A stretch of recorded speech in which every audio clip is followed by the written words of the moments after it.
When clinicians and people like that decided that they wanted to, start working with psychedelics, mushrooms were obviously the one to use because in some ways mushrooms are the ideal psychedelic. Right. More than LSD or mescaline or some of these things. And more than DMT? More than DMT. Why is that? Again, because the DMT only lasts 20 minutes. Right. Well, unless you do it with the ayahuasca, in the form of ayahuasca. And if you do it with ayahuasca, it lasts 6 hours or so. But ayahuasca is a botanical formulation. It's complex and all that. Right. And but psilocybin, you can synthesize it. And of course, clinical trials, the FDA likes. They want to work with pure compounds. They're very biased toward pure compounds. You can work with natural drugs, but generally, if you're like an investigator, like Roland Griffiths, for example, at Johns Hopkins, people that started doing clinical studies, they expect you to do it with pure compounds. And psilocybin's easy to make if you're a good chemist. Albert Hofmann synthesized it in 1958. And so it sort of kept it on the radar. And then when people were looking at it from a therapeutic point of view, psilocybin seemed a natural choice. And it has a lot of things that recommend it, because it lasts about the right amount of time. It's 6 or 7 hours. Like LSD is 12 to 18 hours, depending. Mescaline is, you have to take higher doses, and it lasts a long time. So it lasts about the same time. It's very non-toxic. It's totally compatible with human metabolism. And it's a kick-ass psychedelic. I mean, depending on the dose, it can be a fairly mild experience, but still very interesting. Or in a higher experience, it can be, complete with visions and all that. And it can really be, it can really be therapeutic. Like Wade Davis often says, a story he tells. He said, "Well, our parents." Back in the 60s, they would say, you must never take these things because if you do, you'll never be the same again. Right. That's the fucking point. Right. Right? Yeah. So, that goes to something I wanted to ask you. Like, do you think there is a fundamental change in the brain that lasts, and how long does it last when you take these psychedelics, whether it be ayahuasca, DMT, or psilocybin? And is there like something that is unlocked? Or Yes. The answer is the data is coming out that in fact there are long-term changes in the brain in a beneficial way. So there are short-term changes. There's the trip that you have, right. And the trip that you have. The therapeutic sort of mechanism behind the benefits of psychedelics, whether it's psilocybin or LSD or whatever, you've heard of this concept of the default mode network. Mm-mm. Oh, that's a neuroscience term. The default mode network is basically the neural mechanisms that internal neural feedback mechanisms that maintain what we call ordinary consciousness effectively. Okay. Our focus on space and time, our sense of self and being Survival. localized. Ordinary consciousness. Okay. That's the default mode network. Most of the time, the default mode network is where you want to be. Because you want to be functional. You want to be able to drive a car and get up and go to work, pay the mortgage, do these things, ordinary functioning. But it can also be a trap. And particularly for people with intractable depression and that sort of thing, their default mode network in some ways is dysfunctional. And they don't, they're in these feedback loops that are that are harmful, that are not supporting their mental health. What the psychedelics do is they temporarily disable that default mode network. They effectively let you step out of your reference frame. That's another way to think of it. Yep. It lets you look at your situation from a different perspective. You've stepped out of your reference frame. So if you look at your depression or your trauma, your addiction, or various problems that you're facing, you can look at that in a different way. And in that way, you can sort of defuse it. You can sort of overcome that, and you can resolve a lot of those things. So that's the immediate, therapeutic benefit of something like psilocybin. And one session may do it, or it may take 2 or 3. But basically, it will resolve it. However, what they now know is there are persistent changes that last longer than that, long after the trip is over. What we're seeing is, and by we, I mean neuroscientists, not me. So, this is all in the literature. What's happening is there is a change in connectivity of the synapses in the brain, sort of a change that reflects these changes that you're having in the therapeutic state. Connectivity, and also, the 2 words are synaptogenesis, forming of connections between neurons, and neurogenesis, which is growth, actually, of new neurons. Wow. Psilocybin and other psychedelics initiate these processes. So yes, it rewires your brain in ways that are beneficial, largely. I noticed this this could have been placebo, but I noticed after the DMT, which I've never noticed with anything else, is that I felt like I was thinking differently. Yeah, you do. Like I was able to see problems from multiple angles at once. It was very strange. That's exactly right. It changes your perspective on things, and this can be very, very helpful and very therapeutic, particularly if you're dealing with something like intractable depression. I mean, so-called major depressive disorder, which is a clinically defined state, is what psilocybin was initially approved for in clinical studies. But now that it's getting approved, it's applied to all these other things. For example, smoking cessation. There are studies with smoking cessation with psilocybin. Lifetime serious cigarette addicts, 3-pack-a-day people over decades, the treatment with psilocybin over 3 or 4 treatments with the proper integration, preparation, all that, 3 or 4 treatments, 80% of those people stopped smoking. Wow. Just stopped. And you know why? Being experienced myself with psilocybin and also a former smoker,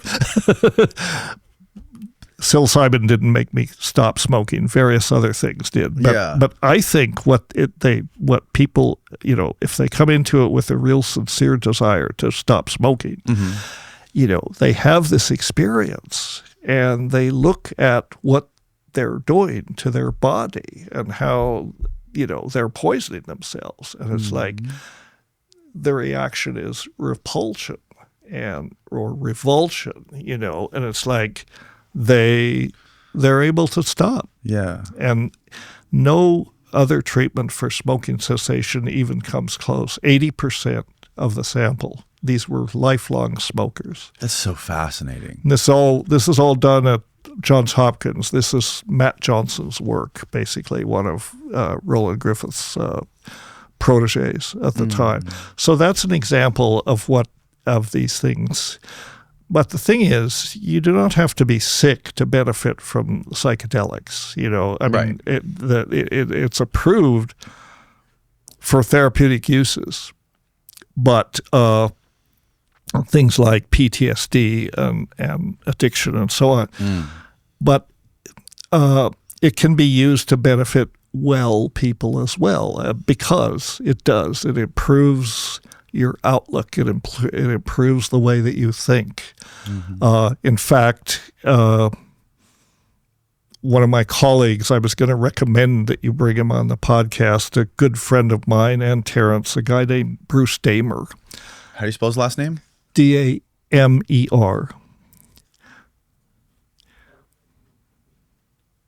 Okay. He's an exobiologist. He's an engineer and a biochemist, and he studies exobiology is the study of extraterrestrial life. Well, there is no extraterrestrial life that we have to study right now. Right. So what he studies is the origin of life. And he and his colleagues have developed some very groundbreaking theories about the origin of life. And you can look him up. You can look up his website and all that. But what's interesting is that psychedelics has been very useful to him as a creative tool, effectively as a scientific tool, a tool for thinking about nature and new processes. He's even founded an organization called minds.org, which is he and some colleagues are developing structured protocols to use psychedelics to apply to scientific problems. Because again, it's this ability to step out of your usual reference frame. Yes. You can look at your own problems. You can also look at nature, and you can see things about processes, about natural processes that you miss. One of the things I often say about psychedelics, they bring the background forward. Yes, that's right? a great way of putting it. That's the default mode network. The default mode network is defined by what it excludes from your awareness, right? Because it makes sure that your attention is focused on the immediate things you need to survive. And if you're on the freeway at 90 miles an hour, you really don't want elves materializing out of the. You don't need that. That's not. Yeah. But if in a controlled state, and this is why the concept of set and setting is so important.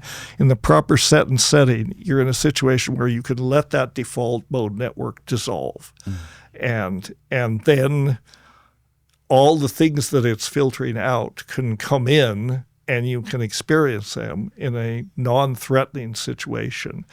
And you can experience this background, which is always there, but we're genetically and evolutionarily programmed to exclude those things, especially in the West. An indigenous person has much less of this. If you go into a forest with an indigenous person, who lives in nature, that person is likely to notice processes that are always going on, but you don't see them. You don't see them until they're pointed out, right?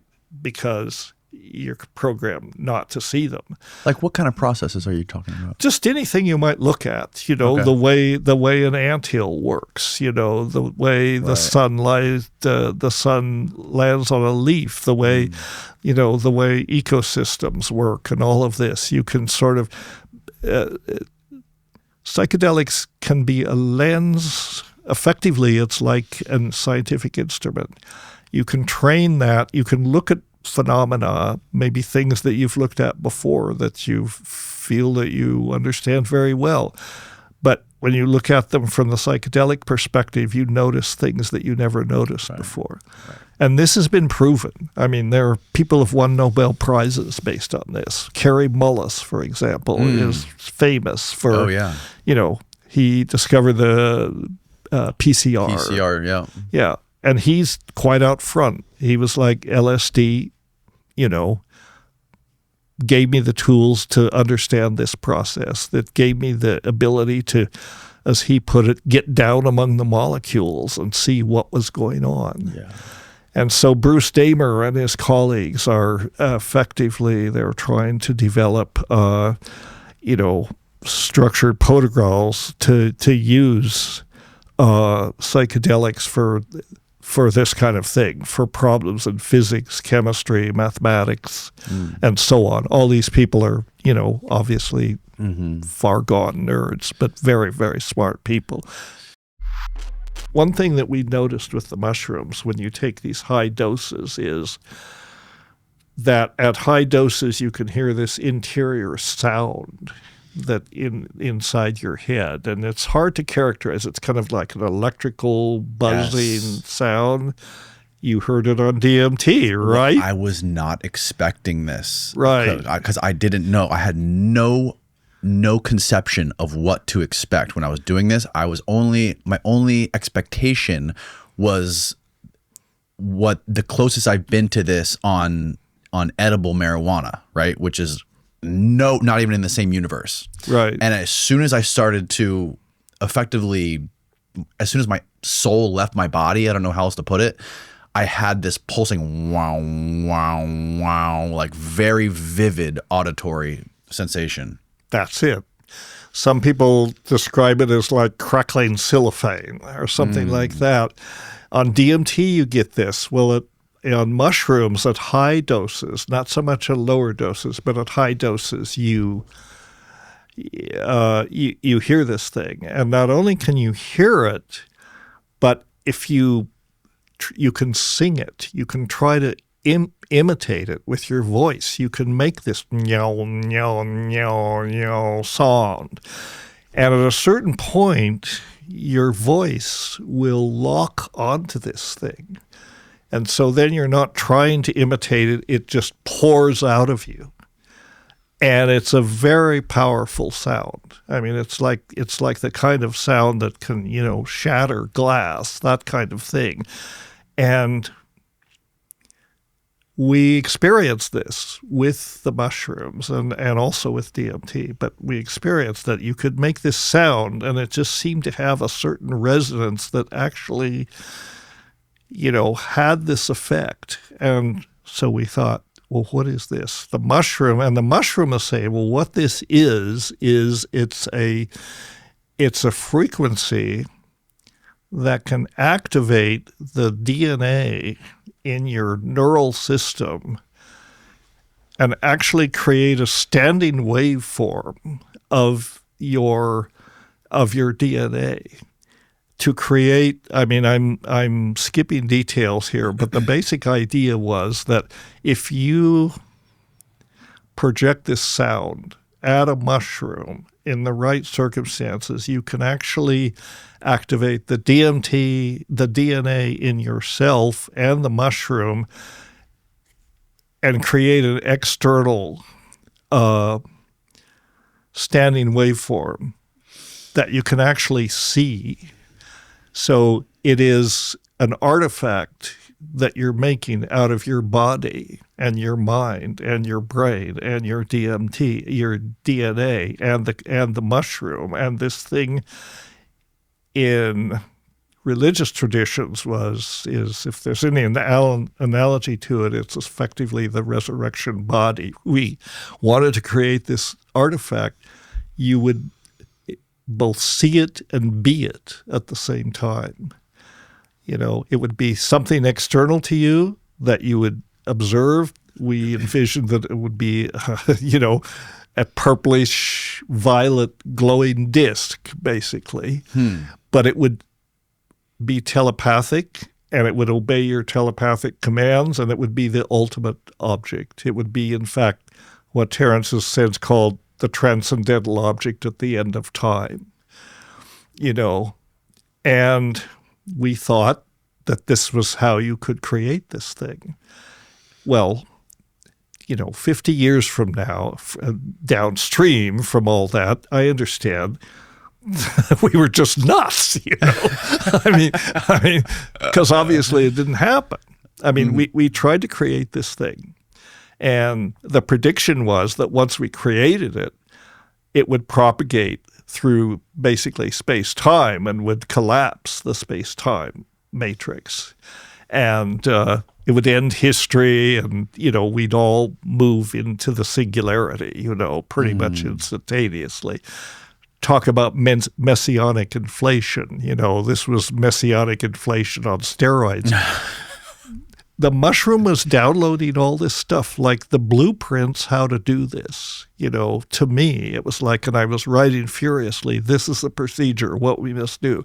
We must take mushrooms. We must include ayahuasca in there, because there needs to be harmine in this mix, because harmine is the resonator. Harmine actually, in ayahuasca, it's the MAO inhibitor that activates DMT. But in this particular instantiation, it was the intercalator. Harmine intercalates into DNA. And this is known. This is scientific fact. It intercalates into DNA. So harmine became the resonator, the antenna, effectively, that could set up this standing waveform. And the instructions were downloaded, and it was like, this is what you have to do. You have to sing to the mushroom in this way, in this very, very controlled situation, and you will create this artifact. I don't normally cop to this, I mean, yeah, you're looking at me like, gee, should I call somebody? Hold on. I mean, I'm sane. I'm totally. No, this isn't the craziest thing I've ever heard. Yeah. Believe it or not. At the time, so we did this, right? And I performed this experiment, and the prediction was that this was going to happen. Well, obviously, it couldn't happen. It would violate every law of physics known, if this had happened. But Now, would this thing hypothetically only appear when you're under the influence of psilocybin mushrooms or DMT, or would this actually appear when you're not under the influence? Our supposition was that once it was there, it would be there. Okay. Yeah, and it would be something that would be controlled by thought. And it would have access to all information, and it would have access to all effectively throughout the cosmos. It would be a standing waveform, like an electron in some ways. The electron doesn't have a boundary. Its boundary is space-time itself. This would be like that, but there would be a physical part of it that we could that would be the time machine. An everything machine. Time machine, a UFO machine, the transcendental object at the end of time, the ultimate technology, that would be made from our brains, our nervous system, our thought, and that of the mushroom. And that, this would be it. That didn't happen. That couldn't happen. We did the experiment, and at first we were doing this in the dark, in the hut, and there's a light, on the mushroom in front of it, and after I'd made the third scream, you probably read about this, right, in the book. Mm-hmm. After I'd made the third, then the light from my ruana, my serape, fell on the mushroom and exactly bisected it. And I was looking at it, and I looked at Terence and I said, this is our world. This is what we're looking at. And it did. We had this idea that this was all being controlled by, dome-headed beings from 22,000 miles out in orbit that they were directing the whole thing, And I said, this is our world. And so what happened was, because what we projected couldn't possibly happen, but what happened was that I basically detached from reality, for about 2 weeks. And Terence detached from reality also, but in a different way. It was like in a complementary way. This was about taking a template, kind of reverse negative image of each other's DNA because we were brothers, right? And it was opposite. It's very hard to articulate. It was hard to articulate it even then, but even more so now because I'm so distant from it. At the time, it made perfect sense. It made perfect sense to Terence and me that this had happened. And at the end of this experiment, we thought, we have succeeded. We succeeded, but the timing of the appearance of this stone, we thought of it as a stone, as in philosopher's stone. Mm-hmm.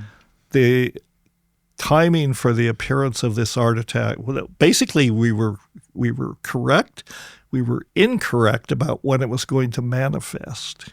It wasn't going to. It didn't manifest immediately. So the question is, well, when? When is it going to show up? And our companions who were there, who hadn't participated in this experiment, were like appalled, totally appalled. It's like, it was we just need to get these people airlifted out of there and into a psychiatric facility as soon as possible, But it wasn't possible, and sorry, go ahead. It's good that it wasn't possible, right? Because that would have aborted what was happening, and that would have.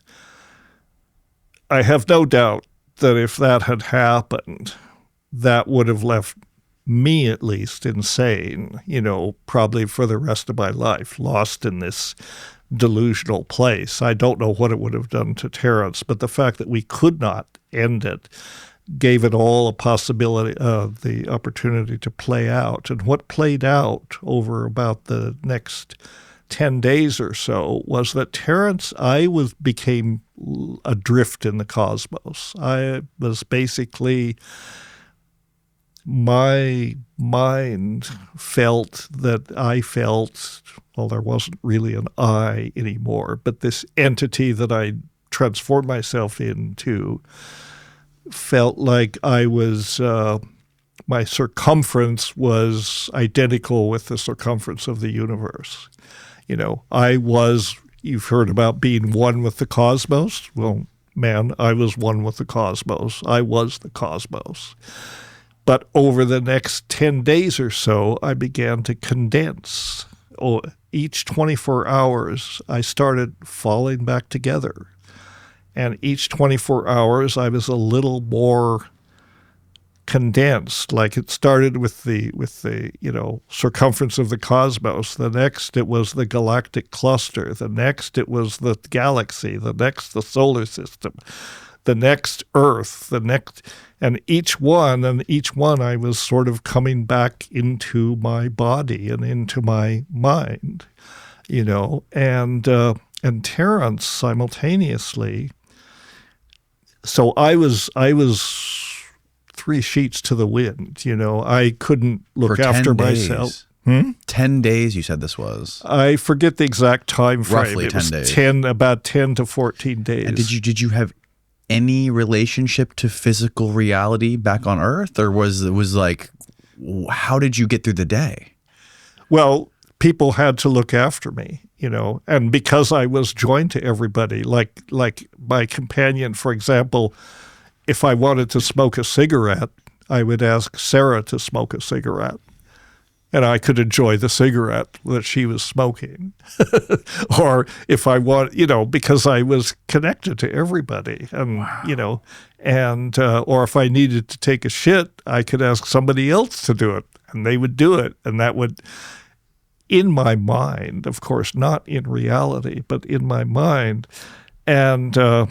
So I was really divorced from what we would call reality.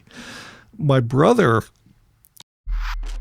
well, this goes back to the whole stoned ape theory. Yes, that's another rabbit hole we could go down. Yeah, yeah. But I think that's one of my favorite theories that Terence came up with.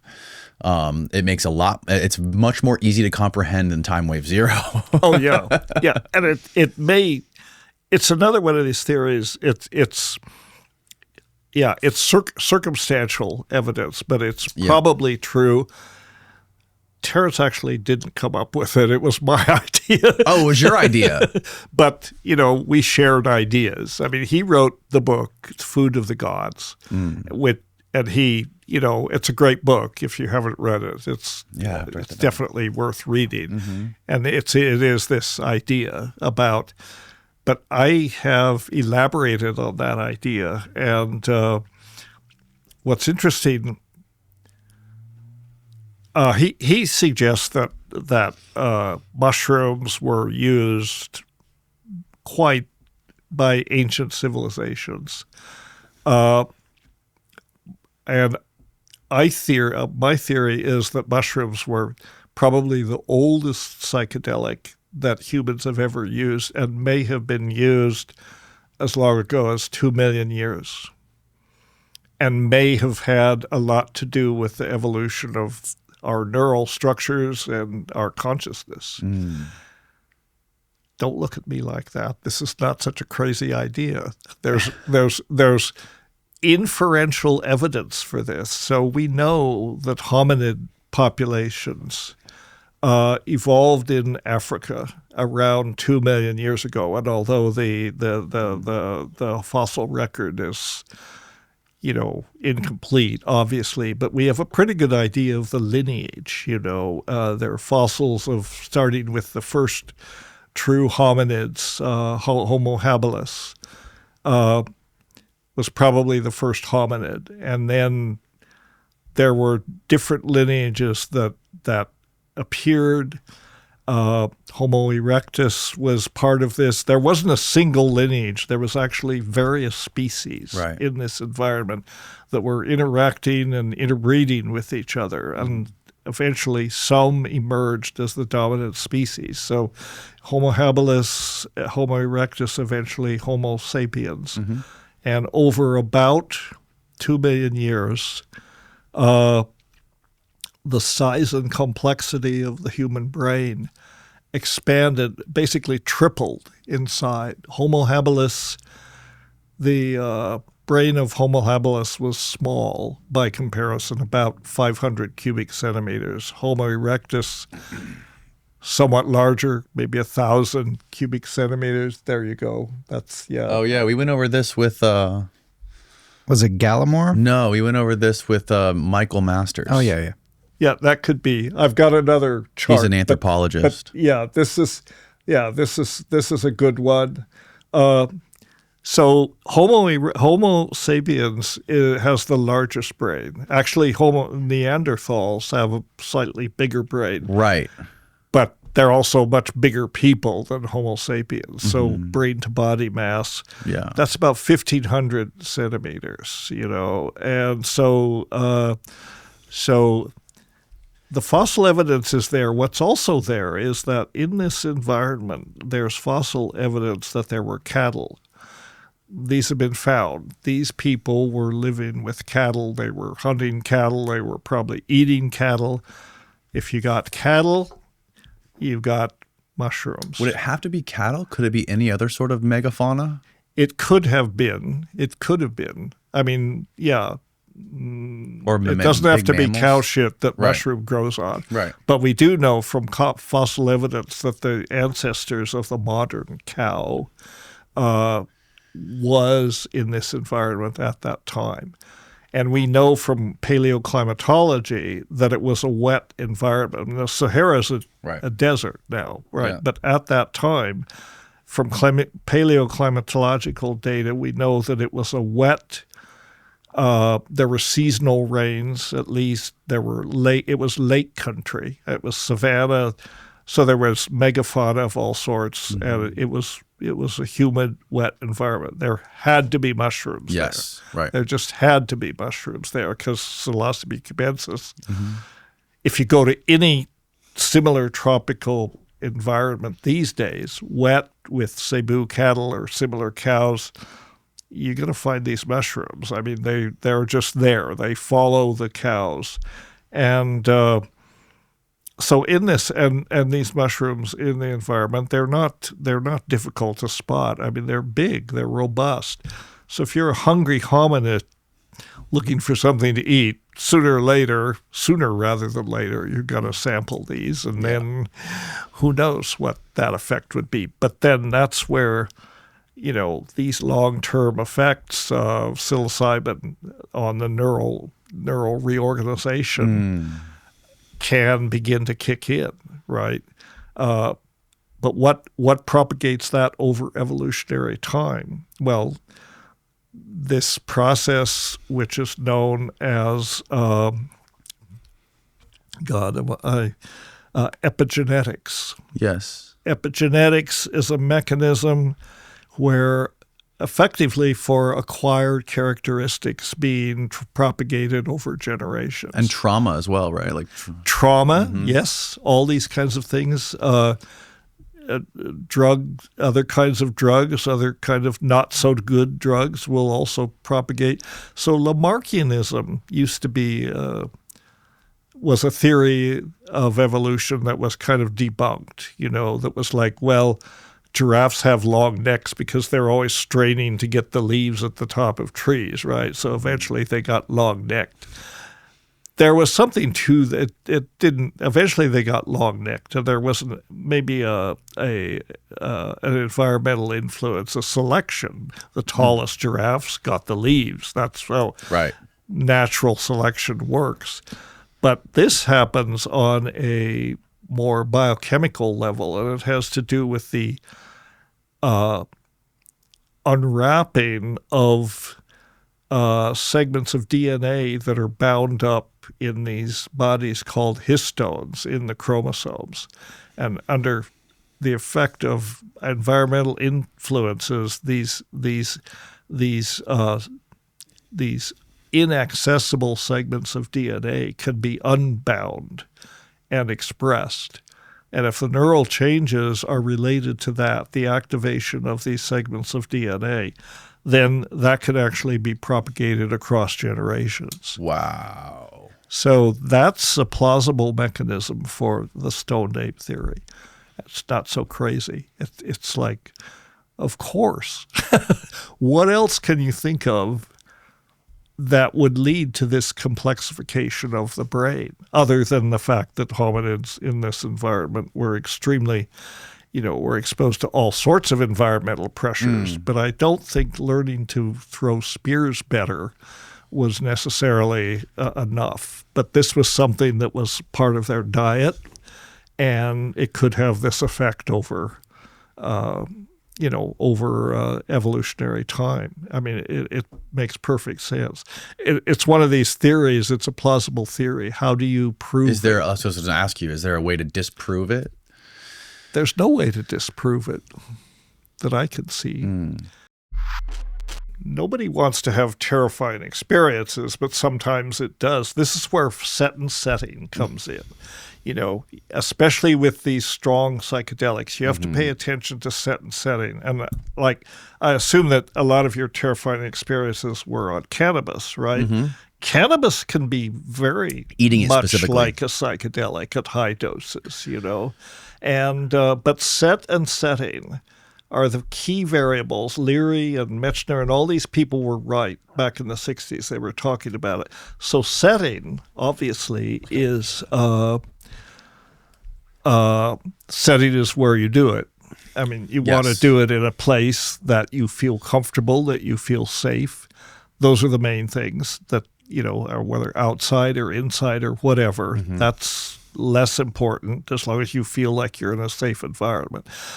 Because you're deliberately putting yourself in a situation where you have to let all your defenses down, this dissolve, this default mode network, let it dissolve. That could be very threatening. And a lot of people, have a hard time. But so put yourself in a place where you could just say, whatever happens, I'm not going to die. I'm safe. These drugs are not going to kill me. It's okay, Set is much more complicated. Sometimes people say, well, set is your intention or what you want out of the trip and so on. Well, it is partly that.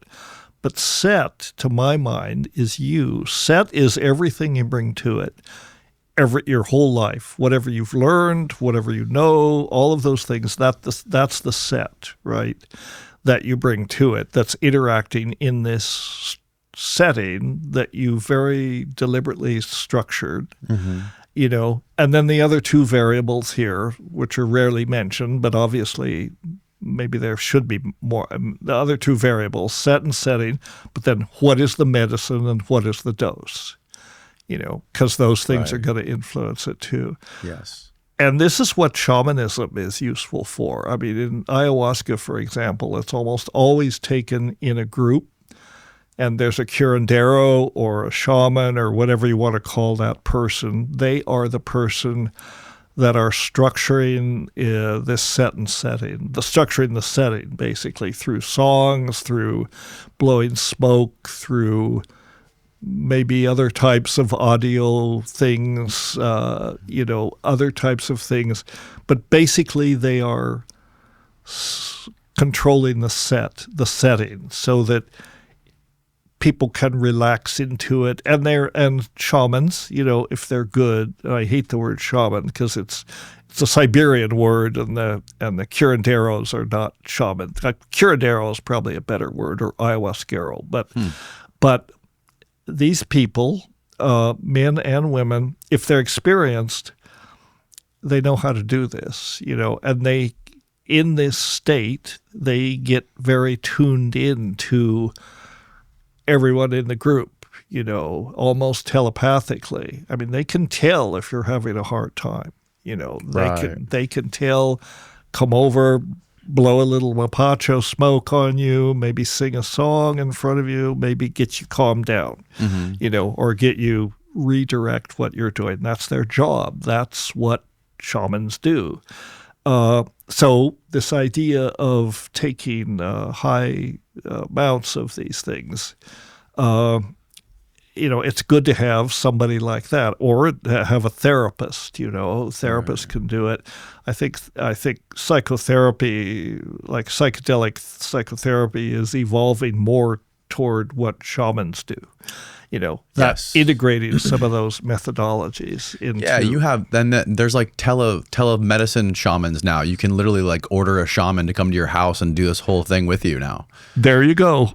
Right? Like that's a service that people provide now. Right.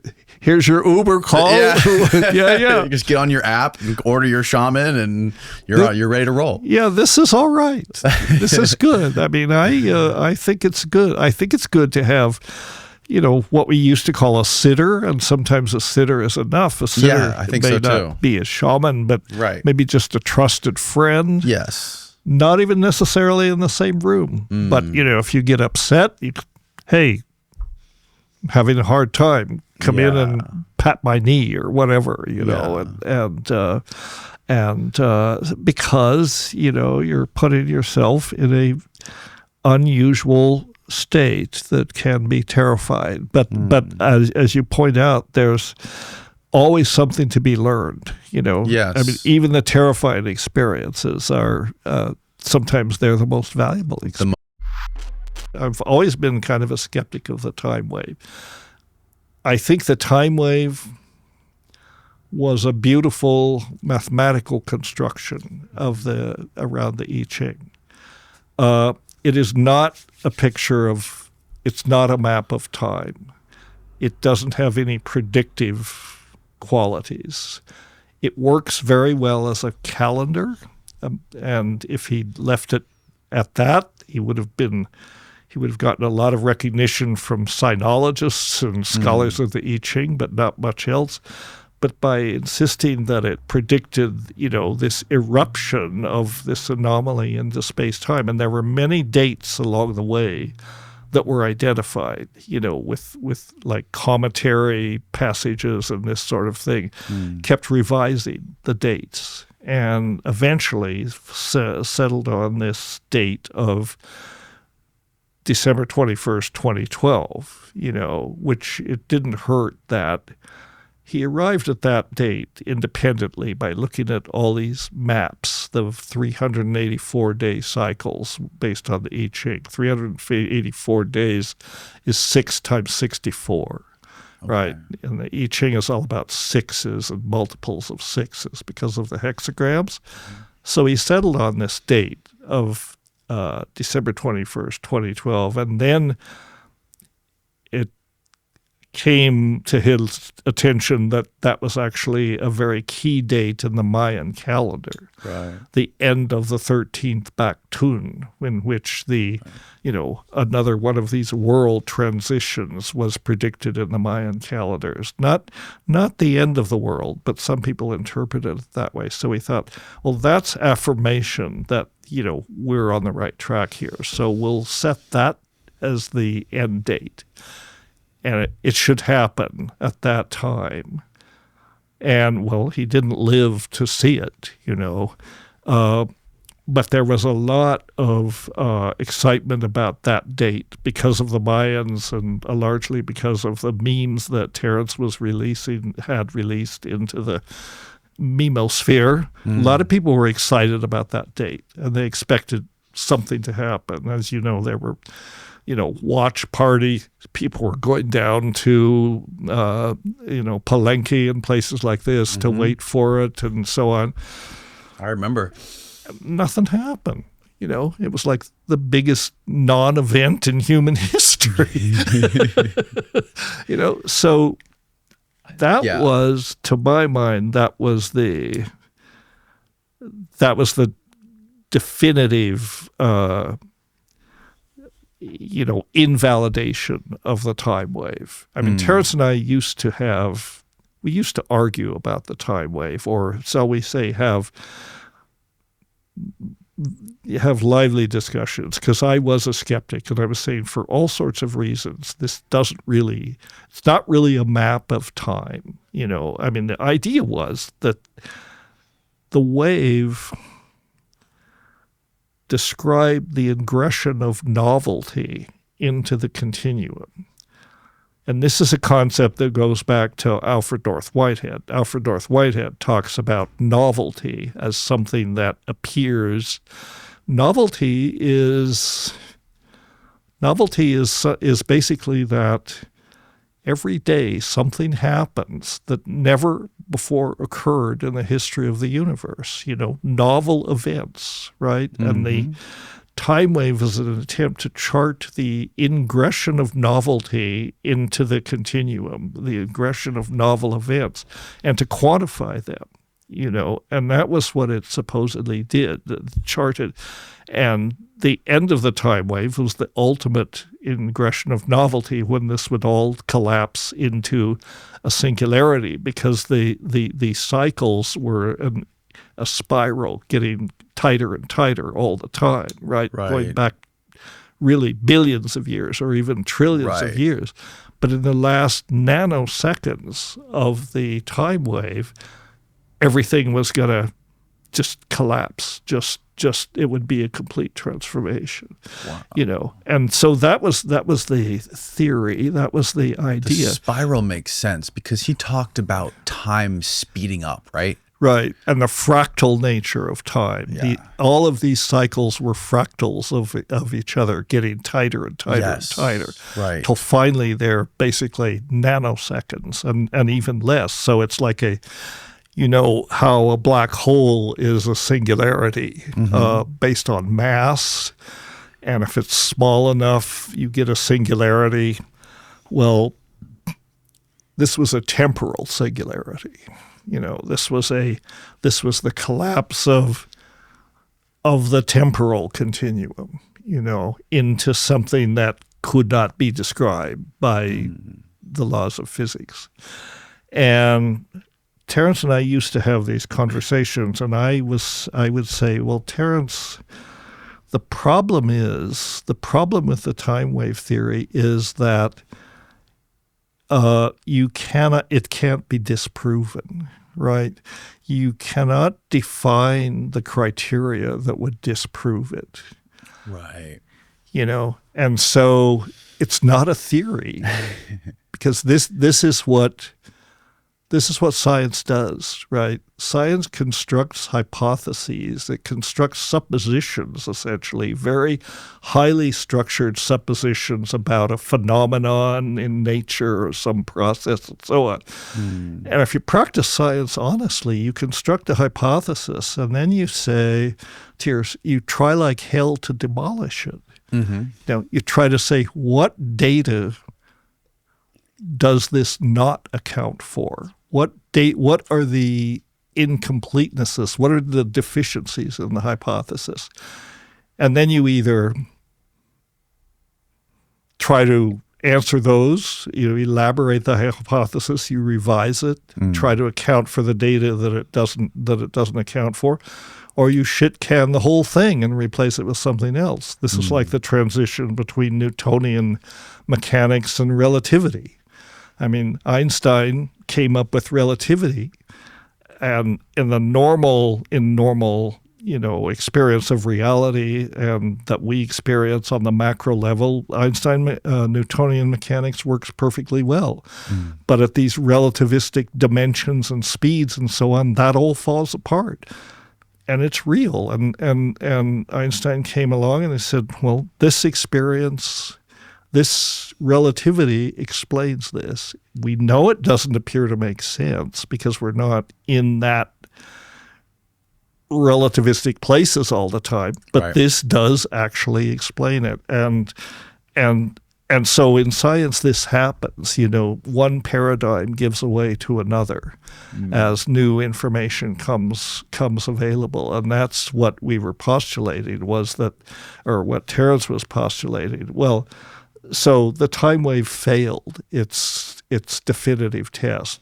December 21st, 2012 came along and nothing happened. And that was kind of the ultimate test that he postulated. Does that ultimately mean that it means that it failed, or is it possible that it could happen sometime in the future at another date? That's the thing about Terence was, I think, self-admittedly very slippery with his ideas, right? You got it. Well, just going on these psychedelic voyages and downloading this knowledge and being able to form it into a coherent idea that you can articulate with words. Some of these concepts and these ideas, almost by design, cannot be measured and weighed scientifically, right? They don't necessarily pass scientific method muster, but that doesn't mean necessarily that they're not useful, right? No, they are useful. I mean, all of this, here's the thing in science. You never prove anything. All hypotheses, all scientific concepts, science is simply a way of asking very structured questions about nature. You never prove your hypotheses, because there always may be data that comes in next week, next month, 50 years from now, 100 years ago, that invalidates your hypothesis. So all you can say is, based on the data that we have, what we know now, this hypothesis, whatever it is, appears to be valid. That's the way science works. And that was what was lacking in Terence's construct. He was arguing, he was trying to prove it.